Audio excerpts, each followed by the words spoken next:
Break. Iniimbestigahan ng Senado ang tatlong nakaraang administrasyon na maaaring may kinalaman sa kontrobersyal na 111 billion pesos na President's Bridge Program at posibleng maharap sa kasong paglabag sa Anti-Graft and Corruption Practices Act. Ayon kay Senador Serge Osmeña, ang mga implementing agency sa ilalim ng administrasyon ni na dating Pangulong Fidel V. Ramos, Joseph Erap Estrada at Gloria Macapagal Arroyo ay lumagda ng grossly disadvantageous contract na manumalyang bridge program bilang official development assistance project.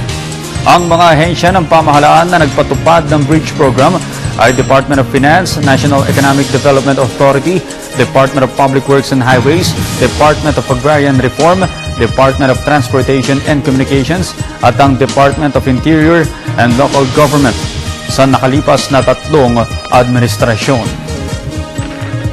Samantala, susubukan ng National Citizens Movement for Free Elections o NAMFREL na muling maging citizens arm ng COMELEC sa 2013 elections. Magugunitang nawala ang accreditation ng grupo noong 2010 election dahil sa kakulangan ng ilang requirements na hinahanap ng poll body.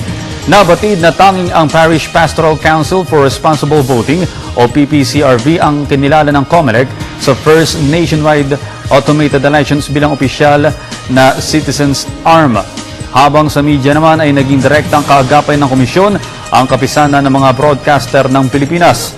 Trabaho ng Citizens Arm na tignan ang proseso mula national hanggang local level election.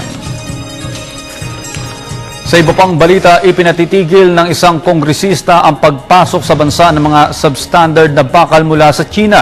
Kasabay nito ay hinimok ni Western Samar Representative Mel Senen Sarmiento ang Kongreso na siyasatin ang mga substandard na bakal na umano'y ginagamit sa paggawa ng mga infrastruktura. Ang nasabing substandard na material ay iligal na nakakapasok umano sa bansa sa may Cebu port na siya ring isiniwalat ng Philippine Iron and Steel Institute. Nangangamba ang mambabatas na magamit ang naturang mga substandard na bakal sa pagpapatayo ng mga high-rise condominium sa bansa dahil kadalasan mo nung hindi na dumadaan sa rigid quality inspection ang mga ito bago magamit bilang construction materials. At yan po naman ang aming mga nakalap na balita at impormasyon. Magbabalik ang PTV Newsbreak makalipas ang isang oras. Opo si Audrey Goriseta.